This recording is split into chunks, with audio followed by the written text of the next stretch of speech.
Hello and welcome to another episode of India and Olá e bem-vindos a mais um episódio de Índia e a Esquerda Global. Se você é novo no programa, por favor, aperte o botão de inscrever-se. Considere também tornar-se membro do YouTube, um patrono, ou doar uma pequena quantia usando o link na descrição. Mas, no mínimo, assista ao programa, curta, compartilhe e comente. Sem mais delongas, deixe-me dar as boas-vindas à nossa convidada desta noite, Dr. Leah Downey. A Dr. Downey é pesquisadora no St. John's College em Cambridge e coeditora de A Political Economy of Justice.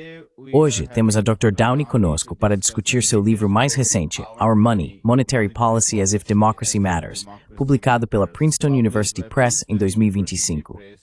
Dr. Downey, seja bem-vinda ao Índia e à Esquerda Global. welcome to India and Global Left. Good по-хеспенеси, tô feliz para estar aqui.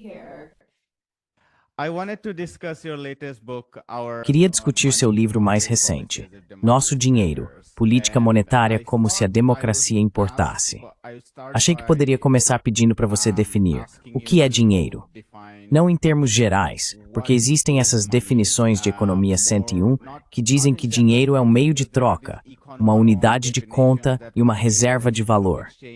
Quero dizer, essas coisas não estão erradas, mas muitas vezes levam a enxergar o dinheiro como esse conceito neutro, neoclássico, algo flutuante de dentro do sistema. something floating as a byproduct within the economy, but what is really happening with money is Mas o que realmente está acontecendo com o dinheiro é que o dinheiro de crédito é criado por bancos autorizados e, cada vez mais, por instituições financeiras não bancárias. E isso, eu acho, é a estrutura subjacente ao livro que vocês estão discutindo. Claro, os principais atores no seu livro são o Fed, o Banco Central e o Congresso.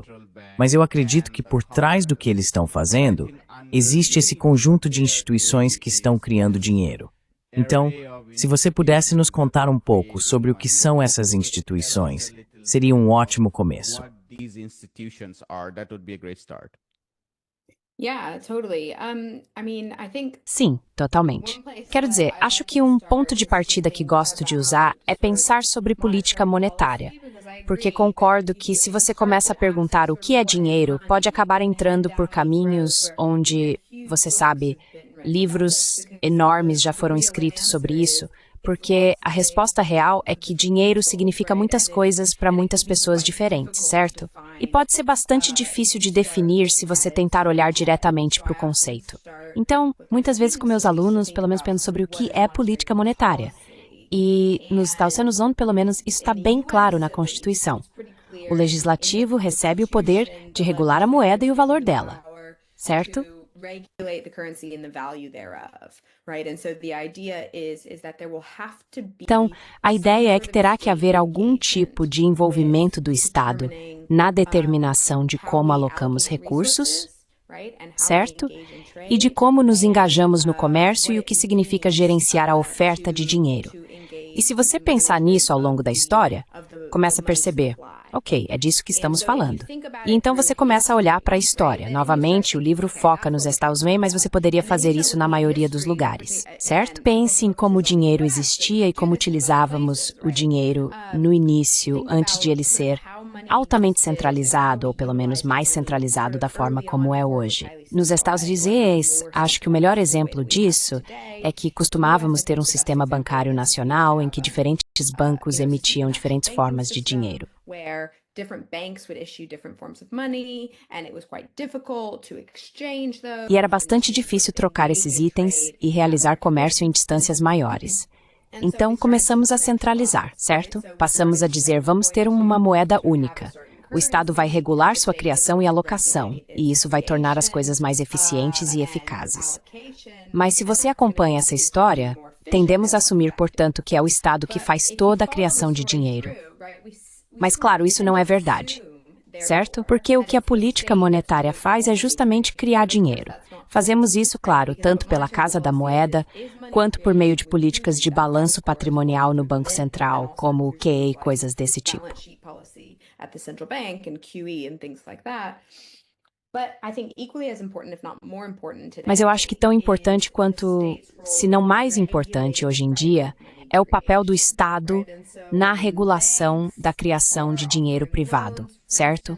Então, quando os bancos oferecem empréstimos, por exemplo, ou instituições financeiras não bancárias oferecem coisas como empréstimos, eles estão criando dinheiro do nada, mas fazem isso através das estruturas do Estado, certo? Ou seja, o Estado está permitindo que eles façam isso e está incentivando-os. Basicamente, é isso que a política de taxa de juros faz. Ela serve para incentivar mais ou menos criação de dinheiro em determinado momento.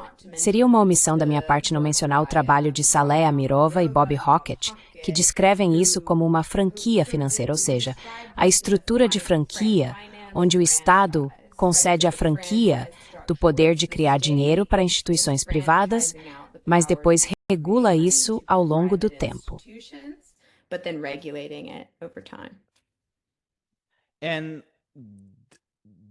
E o mecanismo regulatório realmente determina quanto dinheiro temos no sistema.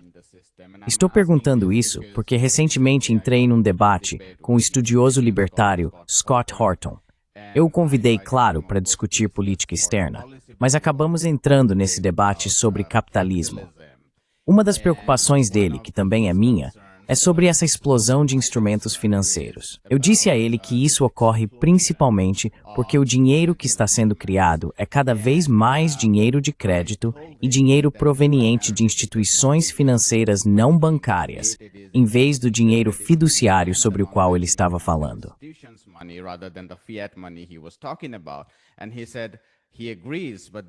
E ele disse que concorda, mas isso porque acha que há mais regulação. Eu expliquei para ele o que aconteceu nos anos 1990 e todas as mudanças que ocorreram com coisas como a Lei de Bancos Interestaduais e Filiais, que permitiu que bancos maiores criassem mais dinheiro, mas também reduziu regulações como os índices de reservas e assim por diante. E finalmente, é claro, o Fed usando operações de balanço, como juros sobre ativos de reserva e outros mecanismos, o que permite inundar os mercados financeiros com dinheiro quando é necessário salvar o setor financeiro. Então, seria justo dizer que mais desregulamentação significa mais dinheiro no sistema.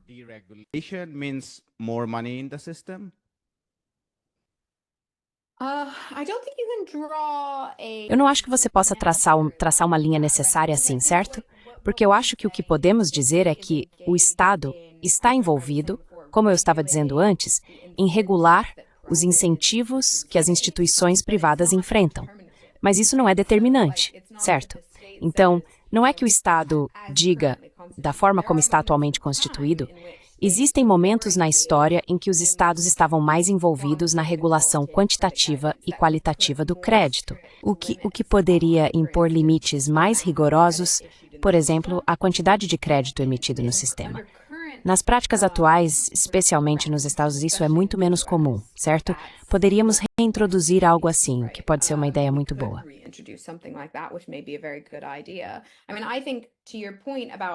Quero dizer, acho que em relação ao seu ponto sobre essa explosão para mim, a quantidade não é realmente a questão central, é para o que está sendo usado e como está sendo alocado. E essas coisas estão super interligadas, certo? E, de novo, para usar uma analogia que costumo usar com os alunos, não é tanto quanto dinheiro você pegou emprestado, mas se você está pegando emprestado para ir a Las Vegas no fim de semana ou para fazer faculdade de Direito. E essas coisas são, obviamente, muito diferentes e estão relacionadas ao valor, porque não importa se você pega R$100 emprestados para ir a Las Vegas no fim de semana, mas importa se você pega 50 mil. Esse tipo de coisa. 50,000, that kind of thing. So I think that they matter, but to me, Então, eu acho que isso importa, mas para mim, a conexão regulatória é menos, quero dizer, tem a ver com desregulamentação, mas é principalmente sobre o sistema internacional, na minha visão, neste momento, certo? Então, sabe, nós estamos basicamente criando um segundo sistema financeiro não regulado através da proliferação do mercado de eurodólares. Na minha opinião, desde meados dos anos 70, isso realmente explodiu. E, essencialmente, o que isso é, explicitamente, são pessoas ao redor do mundo querendo usar dólares e manter dólares, mas sem querer a regulação estatal, que normalmente, mesmo a regulação estatal mínima, que normalmente vem com a posse de dólares americanos.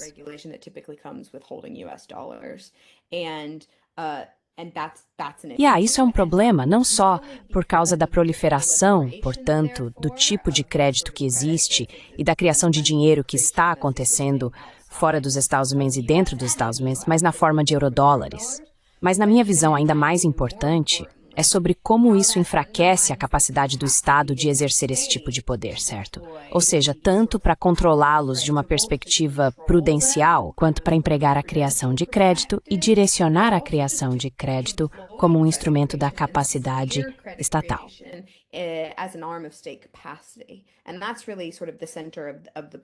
E esse é realmente o centro do livro, certo?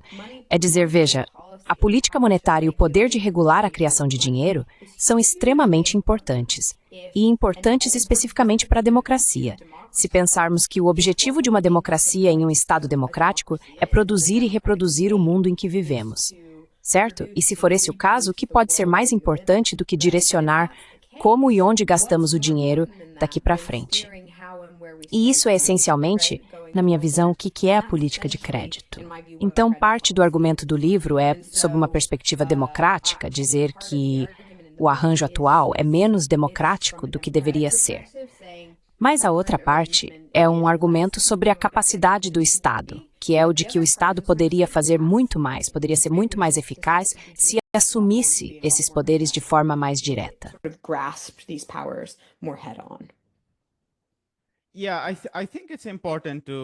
Sim, acho importante enfatizar que a criação de mais dinheiro não é necessariamente algo ruim, porque ninguém argumentaria que criar uma crise de liquidez é bom. Na verdade, você precisa de dinheiro para lubrificar a economia, desde que ele esteja indo para a economia real. Mas acredito que sob o capitalismo neoliberal, a enorme explosão de dinheiro se deve ao excesso de financeirização, que está ligada a todos esses instrumentos financeiros. Podemos falar, por exemplo, sobre recompra de ações.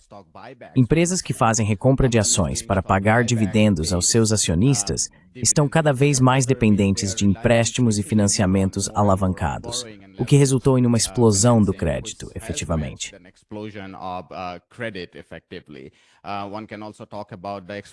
Também podemos falar sobre a explosão do mercado de recompra, que ocorre efetivamente por causa de toda uma gama de instrumentos financeiros, incluindo as correlações desses instrumentos de recompra com o mercado imobiliário e assim por diante. Então acho que faz sentido dizer que a superfinanciarização levou a uma explosão enorme e desproporcional de dinheiro, grande parte do qual provavelmente não seria necessária se estivéssemos falando, por exemplo, de ir para a faculdade de Direito ou para Las Vegas. Quero dizer, ambos são relativamente mais benevolentes do que o que estamos vendo no mundo do cassino financeiro. Então, entendo que você está fazendo uma distinção entre Las Vegas e a faculdade de Direito, mas estou dizendo que tanto Las Vegas quanto a faculdade de Direito provavelmente são muito mais benevolentes do que o que estamos vendo dentro desse cassino do setor financeiro.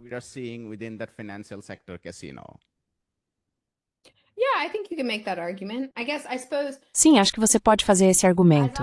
Suponho que, do meu ponto de vista, existem dois níveis de argumento que se pode fazer sobre essa situação, certo? Um deles é o que tento focar no livro, que é o argumento sobre o equilíbrio de poder. Quem está no comando, quem está tomando as decisões, quem deveria estar tomando as decisões. Então, questões de legitimidade. Quem tem a capacidade efetiva de tomar essas decisões quando elas precisam ser tomadas, certo? Por exemplo, uma grande parte do livro diz, veja, o legislativo realmente deveria ter a palavra final sobre a política monetária.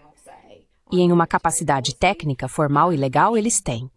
Em teoria, o legislativo poderia dizer ao Fed para fazer algo diferente amanhã com uma votação majoritária.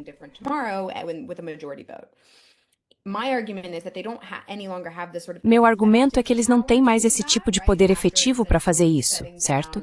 Depois de basicamente terem se sentado e tentado se livrar dessa responsabilidade por, você sabe, os últimos 100 anos.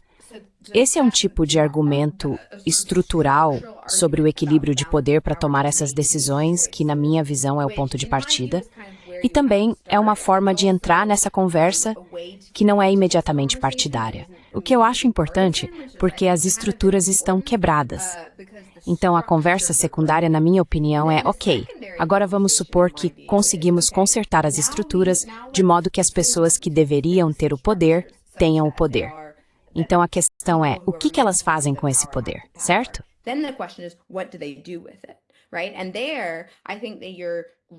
E aí acho que você tem um argumento muito convincente para sugerir que decisões erradas foram tomadas, pelo menos na história recente dos Estados Unidos. Essa desregulamentação, basicamente, minha citação favorita sobre isso vem de... meu Deus, seria o Leontiev.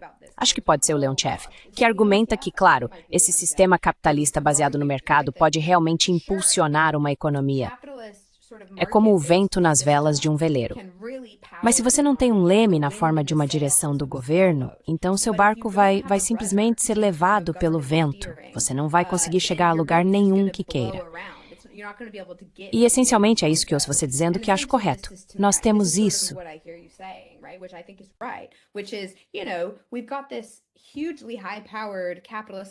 Um sistema financeiro capitalista extremamente poderoso nos Estados Unidos vai inovar e tentar ganhar dinheiro. E se você não estabelecer limites sobre como essas coisas podem ser feitas legalmente, então vai acabar havendo uma proliferação de oportunidades financeiras meio sem sentido.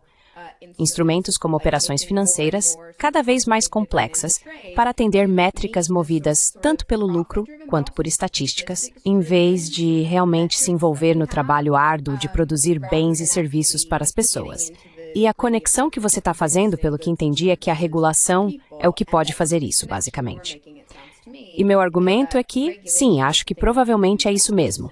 Mas essa discussão é mais sobre o que deveríamos estar fazendo do que sobre quem tem a capacidade e deveria ter a capacidade de fazer isso, essencialmente.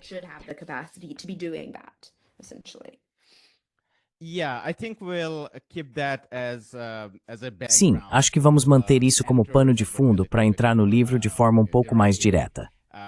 O Fed é um dos protagonistas centrais, ou devo dizer, um antagonista do seu livro. Então, claro, você discute e fala sobre vários papéis, tanto formais quanto o que ele faz de fato, desde a estabilidade de preços até a criação de empregos e a definição de taxas de juros moderadas. Mas, efetivamente, há uma impressão de que ele acaba focando apenas na estabilidade de preços. Mas ele faz mais do que isso. Mantém o setor financeiro vivo. E essa capacidade foi enormemente ampliada após a inovação de novos instrumentos, como os juros sobre ativos de reserva e assim por diante. Se você puder nos contar por que o Fed foi um ator tão importante no seu livro, acho que seria ótimo.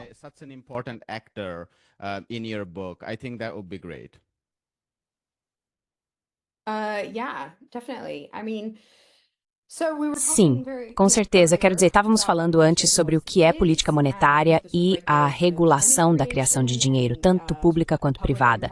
Na verdade, o Fed é a instituição responsável por isso nos Estados Unidos. Na minha opinião, antes de escrever este livro, quando eu estava envolvido com muita da literatura e teoria política sobre finanças, dinheiro e política monetária, as pessoas que falavam sobre democracia em relação a esses temas têm que focar na desigualdade de renda ou de riqueza, o que, claro, é extremamente importante.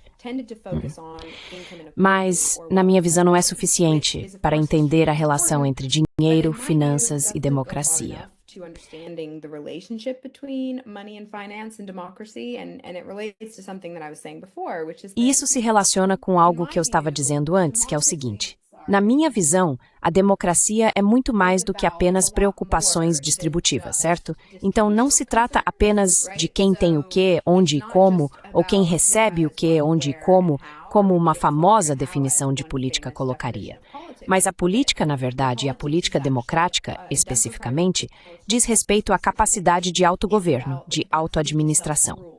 E o que isso significa? Na minha opinião, é ter a capacidade de direcionar políticas de modo que tenhamos algum senso de controle sobre a criação do mundo em que vivemos e sobre recriá-lo ao longo do tempo, certo?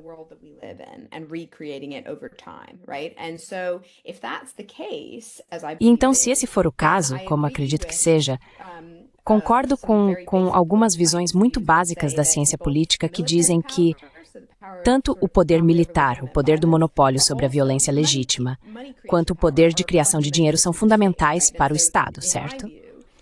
Assim, na minha visão, a capacidade de criar dinheiro e alocá-lo, e assim determinar o que na prática é realizado na sociedade, o que é produzido, o que é estudado, o que é consertado, quem recebe apoio, e assim por diante, é simplesmente fundamental para o poder de uma democracia.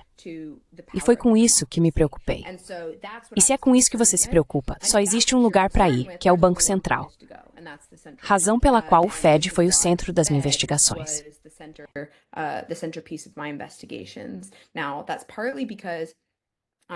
Bem, isso é em parte porque sou americano, eu estava estudando o Estado americano. Também é porque, como você bem sabe, o Federal Reserve se tornou de fato o Banco Central do sistema global. E, portanto, há vários motivos para focar não apenas nos bancos centrais, mas no Fed em particular, quando se pensa nesse tipo de coisa. Foi assim que comecei por aí. E as coisas meio que seguiram a partir daí. Quero dizer, acho que alguém poderia estudar o Fed indefinidamente. De verdade. É uma parte realmente fascinante do governo dos Estados Unidos. Só para mencionar mais uma coisa, provavelmente é a agência administrativa mais independente do governo americano. E isso por si só é algo fascinante do ponto de vista democrático, que claro discuto no livro.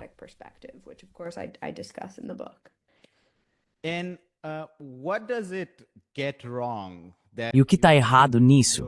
Que você acha que o seu método, que é efetivamente o método mais democrático, e você deposita sua esperança no Congresso, e eu gostaria de discutir isso um pouco separadamente, até que ponto isso é possível. Mas, na medida em que a autonomia ou a predominância do Banco Central, como uma instituição tecnocrática isolada das opiniões populares, o que está errado em ter essa visão de que somos um grupo de especialistas que analisam a estabilidade macroeconômica ou o crescimento macroeconômico geral? Talvez não sejamos bons na questão da distribuição, mas aí você tem o braço fiscal para cuidar disso. Então estamos fazendo a coisa certa. Quero dizer, é isso que os banqueiros centrais argumentariam repetidamente. Qual seria a sua resposta para eles?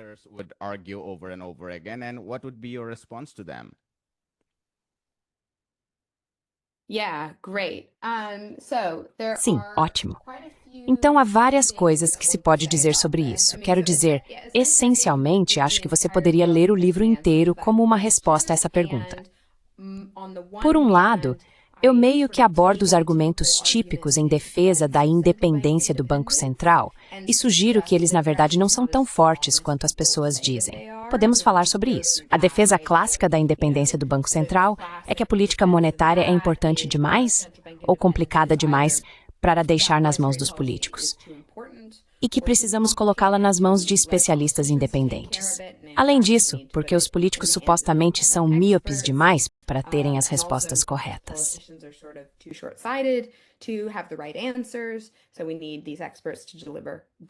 Portanto, precisamos desses especialistas para implementar uma boa política monetária. Quero dizer, podemos entrar em detalhes o quanto você quiser sobre esses assuntos e meus questionamentos a eles.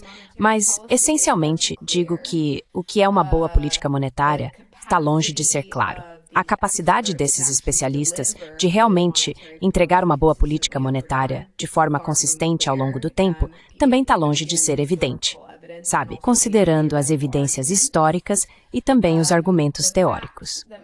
O fato de a política monetária ser de alguma forma exclusivamente complicada ou exclusivamente importante também está longe de ser claro. Não me parece necessariamente mais complicada do que política militar, política ambiental, política tributária ou qualquer uma dessas outras áreas em que, na verdade, insistimos que líderes democráticos estejam no comando do que acontece.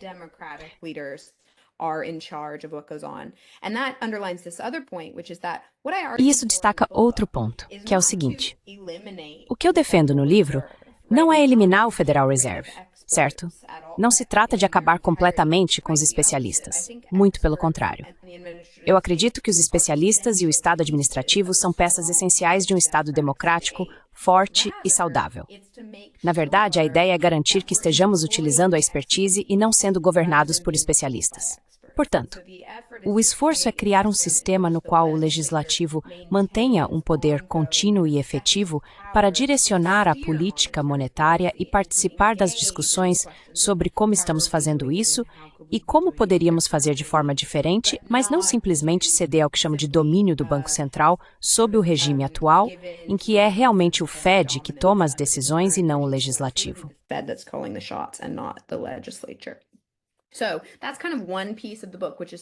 Então, essa é uma parte do livro, quer dizer que os argumentos a favor da independência do Banco Central, como existem atualmente, na verdade não são tão à prova de balas quanto as pessoas parecem pensar. E eu meio que analiso isso cuidadosamente. E então a outra parte do livro, a partir de uma perspectiva mais voltada para a teoria democrática, é dizer que não só os argumentos a favor da independência do Banco Central não são tão fortes quanto poderíamos imaginar, mas os argumentos contra ela, na verdade, são bastante sólidos, certo? E essa é a afirmação. Se delegarmos algo tão fundamental quanto a política monetária para uma agência independente de forma consistente ao longo do tempo, e o legislativo basicamente tapar os ouvidos e dizer, nós simplesmente não vamos lidar com isso.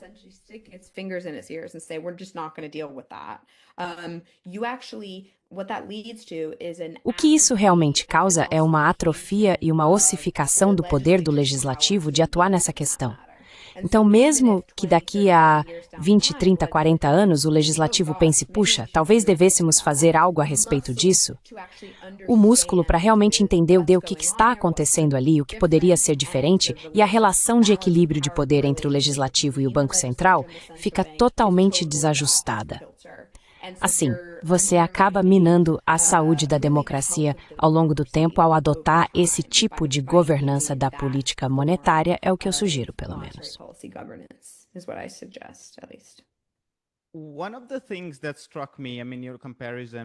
Uma das coisas que me chamou a atenção, quero dizer, sua comparação com assuntos militares ou políticas ambientais e assim por diante, acho que uma das coisas que diferencia a política monetária dessas áreas é que por trás da teoria monetária existe esse enorme dogma da economia neoclássica, que depois se tornou neoliberal, etc, etc.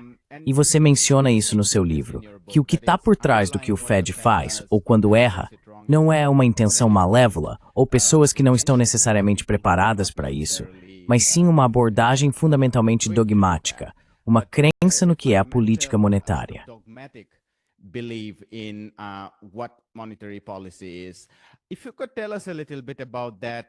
Se você puder nos contar um pouco sobre como a teoria neoclássica cria um dogma em torno de sua compreensão do dinheiro.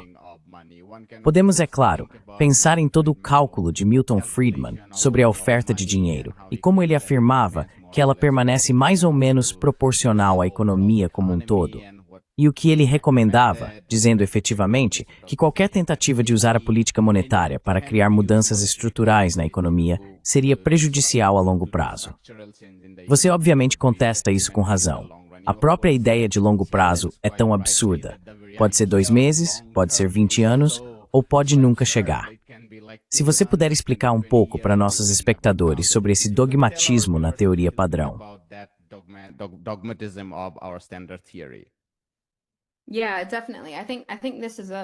Sim, com certeza. Acho que essa é uma das minhas partes favoritas do livro, ou foi uma das minhas partes favoritas ao fazer essa pesquisa. Simplesmente tirar um tempo para articular o que não faz sentido sobre a espinha dorsal teórica desse quadro, certo? Então, por trás da ideia de que podemos ter um banco central independente que está perseguindo uma boa política monetária, e o que é uma boa política monetária é definido de forma restrita. Existe uma ideia de política monetária ou neutralidade monetária, e como você disse, foi uma ideia defendida por Milton Friedman, entre muitos outros. A ideia é basicamente a seguinte, que a quantidade de dinheiro na economia não tem nenhum efeito significativo e duradouro sobre o que a economia pode produzir, certo? Ou sobre onde ela produz.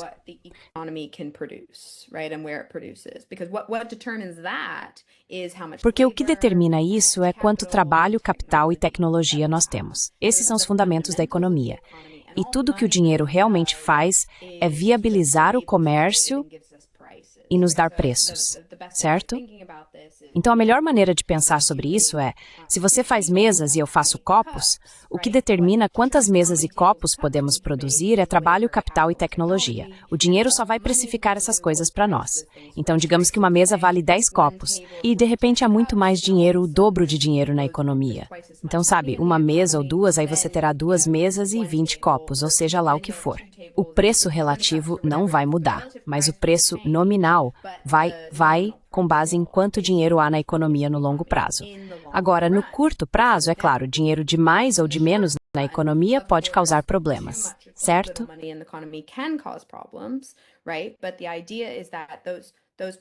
Mas a ideia é que esses problemas são apenas superficiais, certo? Então eles vão causar atritos e questões, mas com o tempo o que realmente importa são os fundamentos da economia, certo?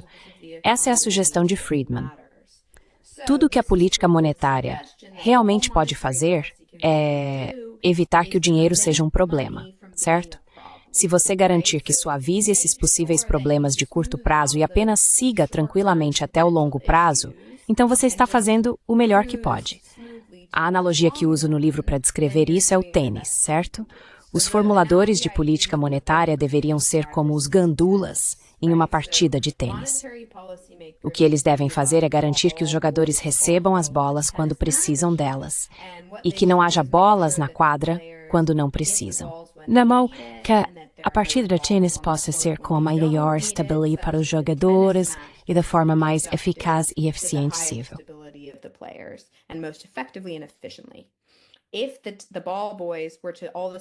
Se os gandulas de repente jogassem um monte de bolas na quadra quando não deveriam estar lá e alguém tropeçasse ou não conseguisse jogar, isso causaria interrupções de curto prazo, certo?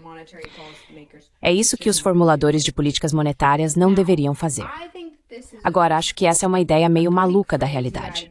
Claro, faz sentido teoricamente se estivermos falando das coisas como se vivêssemos em um mundo em que existe um curto prazo e depois alcançamos o longo prazo, que não é em tempo de calendário, certo? Então, o longo prazo, nessa visão, não é daqui a 10, 20, 30, 40, 50, 100 anos. É quando voltamos a atingir o equilíbrio. E o equilíbrio pode ser alcançado instantaneamente e então já estamos no longo prazo imediatamente. Pode levar de ser.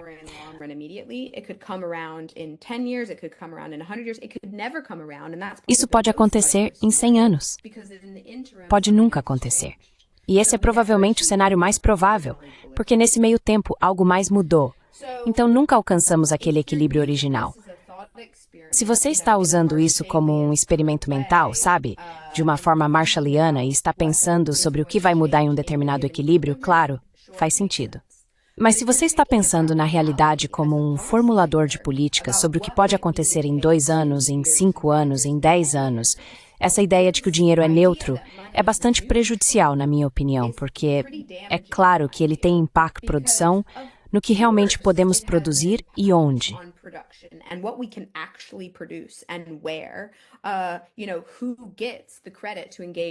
Quem recebe o crédito para investir em pesquisa e desenvolvimento? Quem recebe o dinheiro para construir a nova fábrica? A ideia de que tudo isso vai se resolver naturalmente em um período de tempo razoável, para mim parece muito, muito improvável.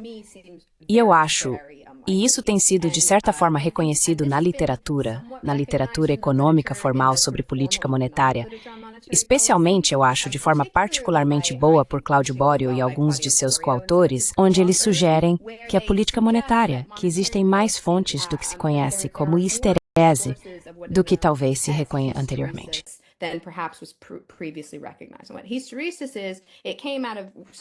E o que é histerese? Isso surgiu de alguns trabalhos de Larry Summers e outros, incluindo Blanchard, onde eles basicamente disseram: veja, se você entra em uma recessão e as pessoas perdem seus empregos, não é necessariamente o caso de que assim que a economia se recupera, essas pessoas consigam emprego imediatamente, porque suas habilidades podem ter se atrofiado, as coisas podem ter mudado, os empregos podem estar em outros lugares, pode não ser tão fácil se mudar e assim por diante. Então, o que isso significa, essencialmente, é que se a política monetária permite que essa recessão ocorra em primeiro lugar, isso pode realmente ter efeitos duradouros sobre a capacidade da economia ao longo do tempo. E basicamente o que estou dizendo é que isso deve ser verdade o tempo todo em relação à política monetária, certo? All the time about monetary policy, right? Because monetary policy affects what we produce and who Porque a política monetária afeta o que produzimos e quem produz o quê. E claro, não pensaríamos que isso teria implicações para a produção ao longo do tempo. Desculpe, estou me alongando, mas acho esse tema realmente fascinante. É absolutamente fundamental para a ideia de que podemos separar a política monetária da política fiscal, entregá-la a um especialista independente, e tudo o que ele precisa fazer é garantir que não haja problemas de curto prazo e então alcançaremos uma produção ótima.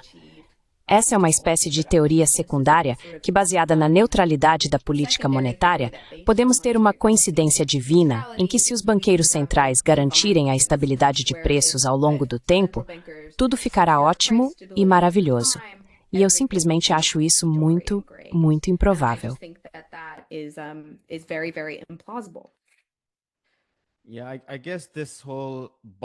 Acho que esse modelo de escambo da economia erra especialmente em 2 pontos. Um é o equilíbrio, que ele assume e que nunca acontece. Então, existem esses atrasos temporais nos quais a economia real opera. E o segundo, na minha opinião, é que ele não leva o crédito a sério. Assim, acaba deixando toda a questão da distribuição praticamente de fora, porque simplesmente não importa se eu conseguiria um empréstimo estudantil ou um financiamento imobiliário, ou se grandes corporações conseguiriam empréstimos para pagar seus acionistas por meio de recompra de ações.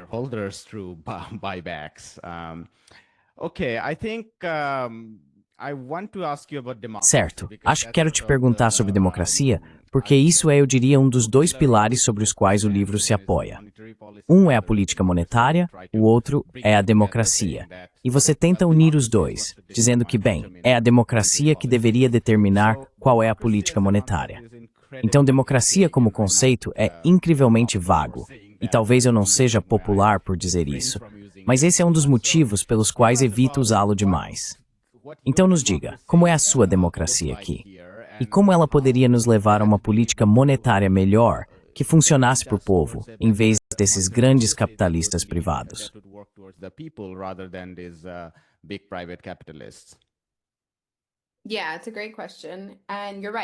Sim, é uma ótima pergunta. E você está certo, existe uma enorme quantidade de literatura acadêmica e discussões populares sobre democracia, o que significa democratizar, o que é democrático e o que não é, etc, etc. Eu tento evitar muito disso no livro, basicamente dizendo, veja, independentemente da teoria da democracia que você adote, seja ela mais abrangente ou mais restrita, me parece que qualquer definição razoável de democracia, e há algumas que eu consideraria como não razoáveis, que não se encaixam nessa categoria, mas eu acho que qualquer definição razoável de democracia precisa reconhecer que a democracia deve ser um sistema de autogoverno. Na minha visão, isso significa que os cidadãos precisam ser capazes de direcionar as políticas, direta ou indiretamente, certo?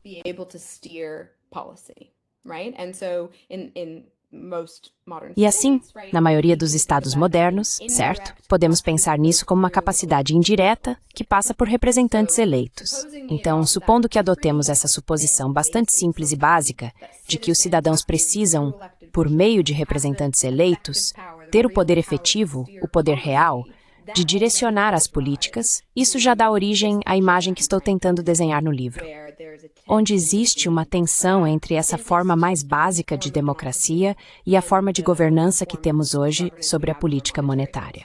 E a independência do Banco Central, como está atualmente estruturada, é intencionalmente projetada para isolar os formuladores de políticas monetárias dos representantes eleitos.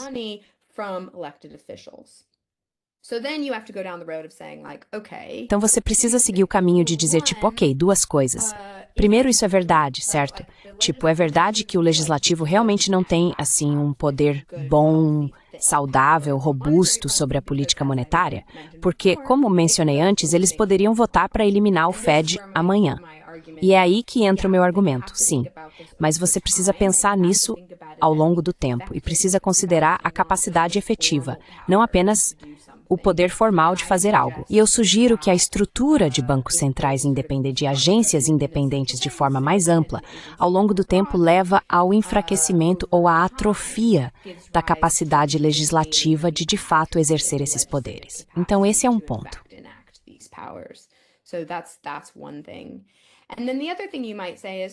E então outra coisa que você pode dizer é, ok, mas a legislatura não deveria poder se auto-vincular, certo? Eles não deveriam poder dizer, na verdade, escolhemos delegar esse poder a um banco central independente, porque achamos que essa será a melhor decisão, e, portanto, de certo modo, essa é a escolha democrática, certo? É a legislatura escolhendo se auto-vincular. E aqui a analogia mais comum que você vê na literatura sobre bancos centrais é Ulisses, certo? Ou Odisseu. E a ideia é que a legislatura deveria poder se amarrar ao mastro da independência do Banco Central para garantir uma boa política monetária, exatamente da mesma forma que Ulisses se amarrou ao mastro do barco para conseguir passar pelas sereias.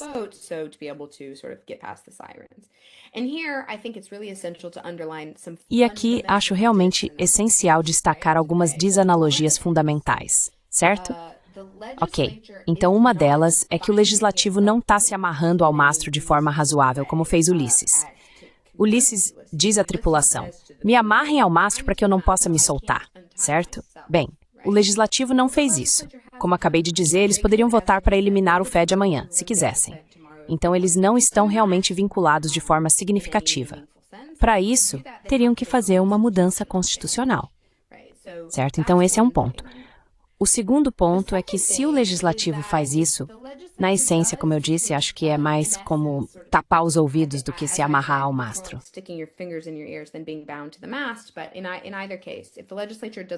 Mas em ambos os casos, se o legislativo fizer qualquer uma dessas coisas por um período prolongado, sua capacidade efetiva de governar vai diminuir, vai atrofiar. Então, para colocar na linguagem da analogia, o melhor momento para a tripulação do barco de Ulisses querer se amotinar seria depois que Ulisses estivesse amarrado ao mastro por 20 anos e não tivesse exercido nenhum tipo de comando durante esse tempo, certo? Ele não seria um grande capitão nesse ponto. E eles estariam super capacitados tendo feito isso pelos últimos 20 anos. Esse é o segundo ponto. E então, a última diferença importante entre essas duas situações é que Ulisses está amarrado ao mastro e não faz nada porque está preso.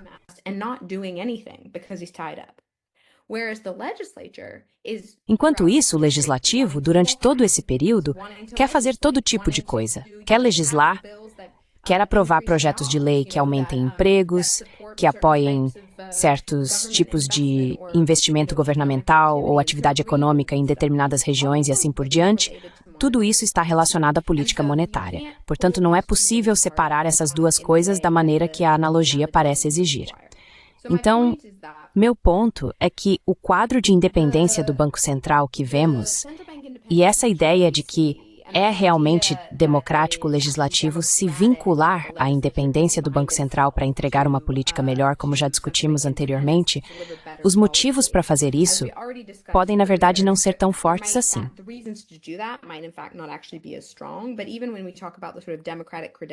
Mas mesmo quando falamos sobre o tipo de credenciais democráticas envolvidas nisso, não acho que haja algo ilegítimo em fazer uma escolha desse tipo. No entanto, acredito que isso pode, com o tempo, colocar em risco a saúde da democracia ao optar por não exercer o próprio poder e deixá-lo atrofiar. Por isso, sugiro no livro uma alternativa, que chamo de governança iterativa, na qual o legislativo participa regularmente da condução da política monetária. Dessa forma, ele reconhece e demonstra regularmente seu poder sobre o Banco Central, de modo que o equilíbrio de poder entre o legislativo e o próprio banco permaneça no que eu chamaria o equilíbrio adequado em uma democracia saudável.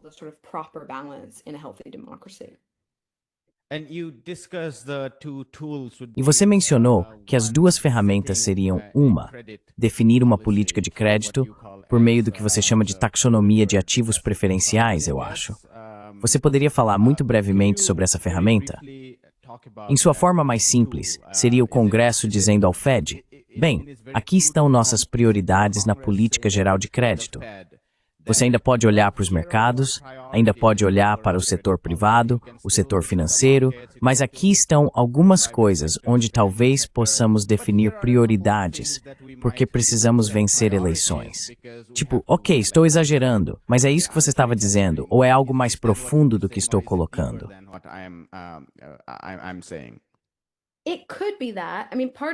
Pode ser isso. Quero dizer, parte da forma como eu queria projetar isso era para que o legislativo se envolvesse anualmente em uma declaração pública. E só para interromper, queria acrescentar rapidamente que na Índia, por exemplo, nós temos algo parecido com o que você sugere aí. Nós temos algo chamado crédito direcionado a setores prioritários. Então, o parlamento determina, por meio do Banco Central para os bancos comerciais autorizados, que é preciso destinar, por exemplo, 20% do crédito a todos esses setores vulneráveis. Eu só queria colocar isso em pauta porque realmente dialoga com o que você vem discutindo no seu livro.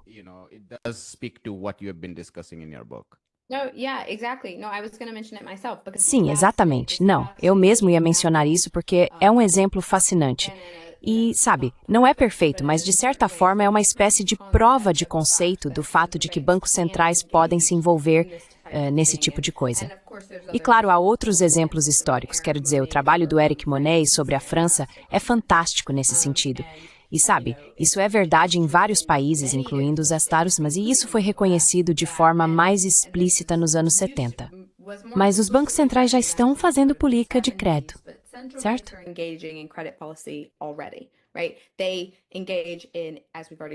Eles atuam, como já mencionamos, incentivando ou desincentivando a criação de crédito e dinheiro, o que acontece por meio dos bancos. Eles também se envolvem diretamente através de políticas de balanço patrimonial e da compra e venda de ativos. Por meio dessas duas formas, eles moldam a maneira como o crédito é alocado na economia. Essencialmente, o que está sendo sugerido, usando a taxonomia de ativos preferenciais, é forçar o legislativo anualmente a assumir responsabilidade por isso. Dizer algo como: ótimo, vocês estão fazendo um excelente trabalho, continuem exatamente como estão.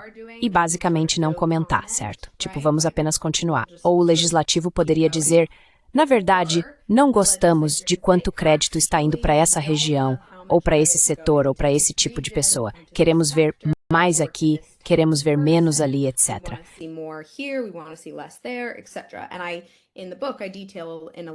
No livro, eu explico com um pouco mais de especificidade como eles poderiam articular esse conjunto de preferências. E como isso poderia ser uma articulação bastante elaborada, ou muito ampla, ou muito mínima. Porque o que eu não quero fazer é impor uma política específica aqui. Na verdade, o que eu quero dizer é que quero que o legislativo exerça seu próprio poder, seja para endossar o sistema atual ou para fazer mudanças.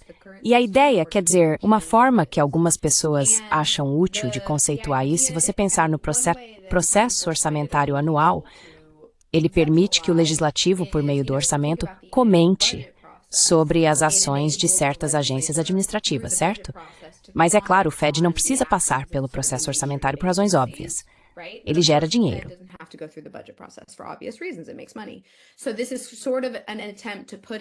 Então, isso é meio que uma tentativa de colocar esse tipo de relação com o legislativo, certo?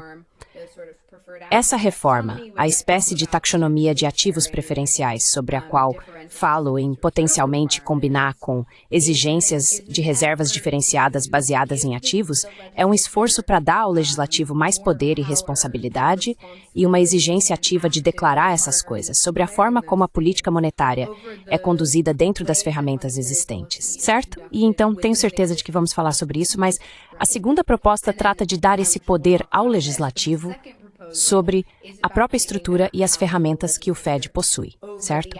Então, quero que o legislativo se sinta capacitado para mudar tanto a operação da política monetária quanto os tipos de instituições e estruturas da política monetária. E que seja forçado a lidar com essa responsabilidade de tomar uma decisão pública sobre isso após um debate público de forma regular. All right. We have Certo. Temos um pouco menos de 15 minutos, então acho que vou ter duas conversas principais. A última seria sobre seus dois últimos capítulos, que tratam da economia global. E sabe, seria interessante falar um pouco sobre o antiglobalismo, especialmente em um momento em que temos guerras tarifárias e afins. Mas antes disso, se pudéssemos gastar uns 3 ou 4 minutos em, digamos, um desafio que senti ao ler seu livro. E isso, veja bem, é tudo de boa fé. Acho que gosto do que você está dizendo. Gostaria que o Congresso ou, enfim, qualquer legislativo tivesse mais poder. Mas no fim das contas, acho que você está sendo um pouco ingênuo, porque está partindo do pressuposto de que o legislativo seria democrático, enquanto sabemos que a mesma classe que coloca seus representantes nos bancos centrais é a mesma que coloca pessoas no legislativo.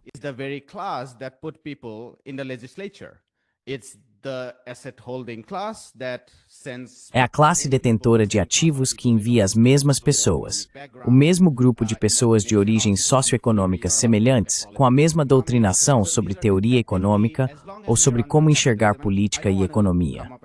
Então, efetivamente, enquanto estivermos sob o capitalismo, e não quero soar como uma pessoa fatalista, dizendo que enquanto não tivermos socialismo, não podemos fazer nada, mas só para lançar um desafio ao que você estava dizendo.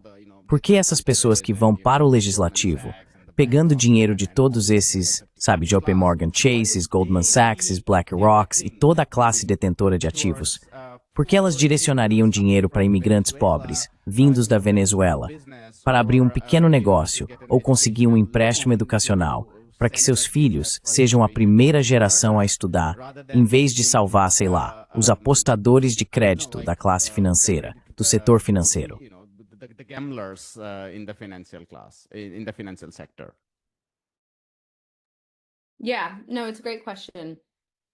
Sim, não é uma ótima pergunta. E há bastante coisa a dizer sobre isso, então deixe-me ver se consigo organizar bem as ideias. A primeira coisa que eu diria é que frequentemente recebo uma versão dessa pergunta, certo? E a versão mais ousada, você foi muito gentil e educado na forma como colocou, a versão mais ousada é algo como, sério? Você quer dar poder para aquele bando de malucos totalmente disfuncionais que estão no Congresso dos Estados-Unidos? Isso não é ridículo e completamente ingênuo?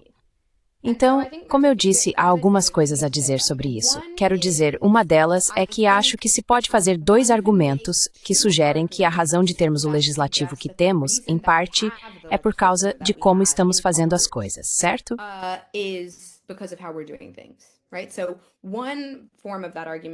Uma forma desse argumento é a seguinte. Muitas pessoas têm sido eleitas nas eleições recentes devido a um sentimento generalizado de desilusão com o governo. Não que ele não esteja agindo em seu interesse, mas mais importante, que não está agindo da forma como elas querem que haja, certo? Não da maneira que as elites acham que deveria agir para servi-las, mas da forma como as pessoas realmente disseram, eu quero X, Y e Z. E o governo não está indo lá e fazendo isso. E seja porque não quer fazer isso, as pessoas eleitas não querem fazer isso, ou porque sentem que não podem fazer isso devido às estruturas do Estado e coisas como essas agências independentes.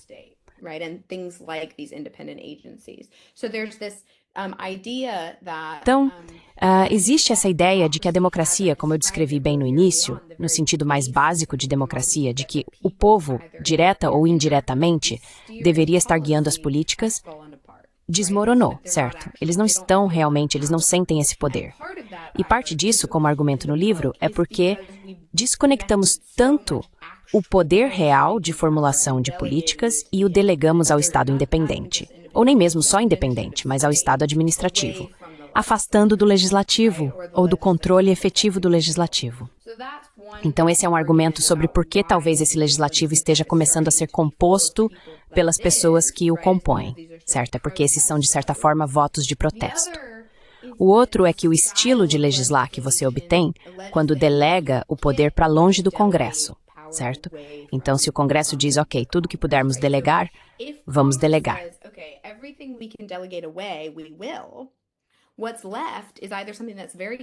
O que resta é algo muito controverso, porque nem sequer se consegue chegar a um acordo sobre a forma de delegação. Ou então, tudo se resume a discussões performáticas e superficiais. Então, se você diz, claro, todos concordamos com ar limpo, vamos criar a EPA, ou todos concordamos com estabilidade de preços, vamos criar o Federal Reserve. O que acontece é que muitos membros do Congresso acabam não se envolvendo de fato na política real, nas decisões difíceis, nos pressupostos e nas escolhas necessárias para realmente criar políticas e tentar implementar esse tipo de coisa. E por isso você acaba tendo uma política performática, certo? Algo do tipo, bem, eu votei pelo ar limpo e pela estabilidade de preços e fulano não entregou isso.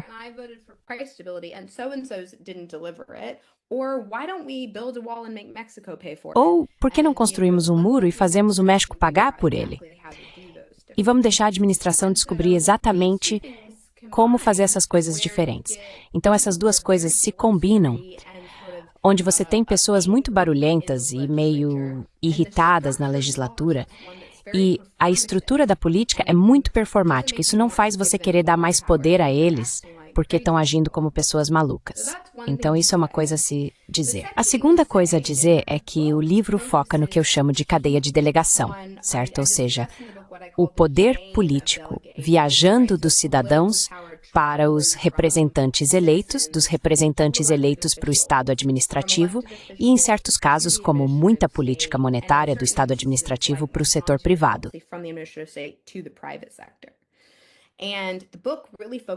E o livro realmente foca na segunda cadeia, certo? Da legislatura para o Estado administrativo e como isso se encaixa em um panorama mais amplo de uma democracia saudável. Mas, como você muito bem apontou, esse é um elo em uma cadeia que é toda essencial para uma democracia realmente saudável. E nos Estados Unidos, agora, esse primeiro elo está profundamente quebrado. Quero dizer, do cidadão para a legislatura. Todos nós sabemos disso, certo? Ninguém fala sobre isso o tempo todo porque é algo meio deprimente que todos já conhecemos e não há muito mais o que dizer, que é o fato de que as leis de financiamento de campanha e também o gerrymandering corromperam completamente esse primeiro elo.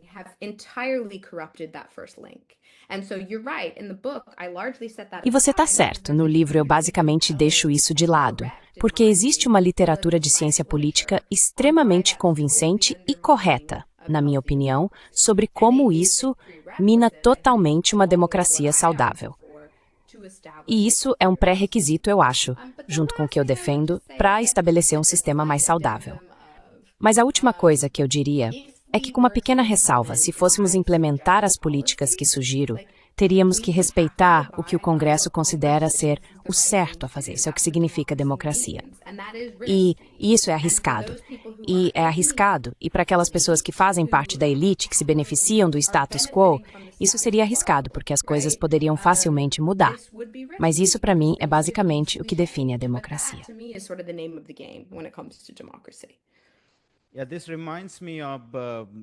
Sim, isso me lembra de uma entrevista em que perguntaram ao Noam Chomsky por que deveríamos apoiar a democracia.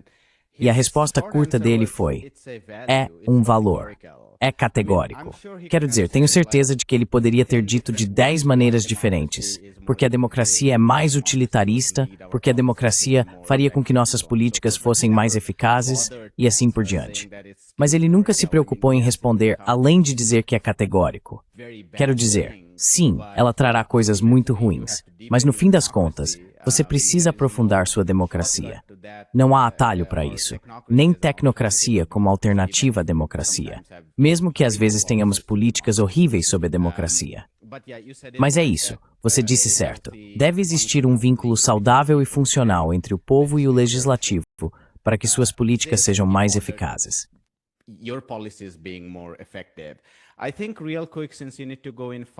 Acho que, rapidamente, já que você precisa sair em 5 minutos, os 2 últimos capítulos falam sobre a economia global. Gostei da sua definição, não sei se mais alguém já usou isso, mas você diz que toda a economia global é basicamente, não lembro a frase exata, mas uma constelação de detentores de ativos. É uma economia de detentores de ativos, ou algo assim. E é um momento interessante em que toda a ideia de globalização está sendo repensada de várias maneiras. Existe um aspecto comercial que os progressistas estão tentando defender por vários motivos.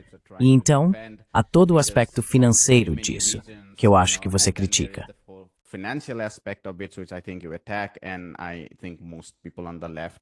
E eu acho que a maioria das pessoas, à esquerda ou muitos à direita, também concordariam com você que sabe, isso em grande parte serviu aos interesses da elite financeira global. Então seria justo, só para ser um pouco provocativo, dizer que você é um antiglobalista e que está dizendo que são os Estados-nação que precisam ser fortalecidos e esquecer dessas instituições, como o Banco de Compensações Internacionais, OMC, FMI, Banco Mundial, etc. Elas não vão funcionar e é improvável. Talvez possamos falar sobre elas quando realmente forem relevantes. Mas, por enquanto, a necessidade imediata é tornar os Estados-nação mais poderosos. E só então poderemos tornar o Congresso mais poderoso em relação ao Banco Central, porque agora o Banco Central precisa servir aos interesses do mercado de títulos em eurodólar. E assim minha tese cai por terra. E o mesmo acontece com a democracia.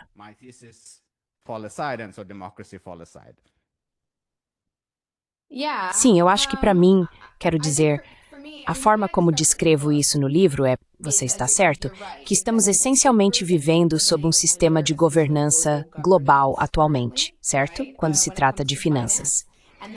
E esse sistema global de governança está enraizado na independência doméstica dos bancos centrais, certo? Porque a independência doméstica dos bancos centrais permite que eles se comprometam com essa rede global e descentralizada de governança.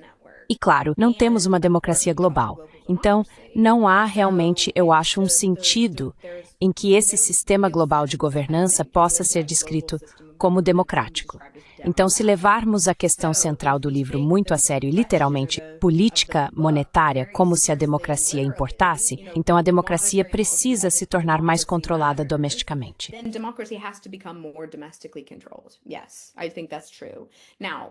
Sim, eu acho que isso é verdade. Agora, o que eu acho importante dizer é que isso não significa que precisa ser isolacionista, certo? O que isso significa é que, da mesma forma que eu argumento que tornar a política monetária doméstica mais democrática exige estabelecer um controle efetivo no legislativo, certo? Mas isso não significa eliminar a expertise do Fed. Acho que o mesmo vale para a política internacional, certo? Ou seja, significa estabelecer um controle efetivo da política no legislativo doméstico. Mas isso não significa que o legislativo não possa optar por acordos comerciais, cooperação com outros estados ou engajamento multilateral.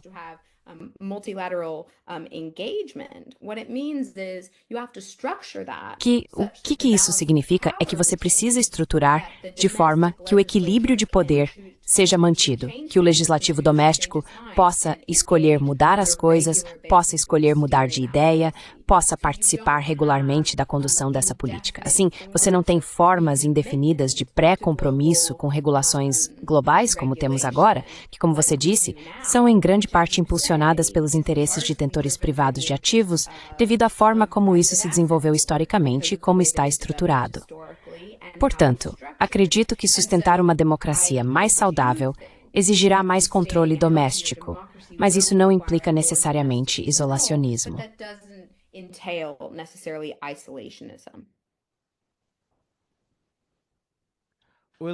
Vamos encerrar por aqui, Dr. Downey.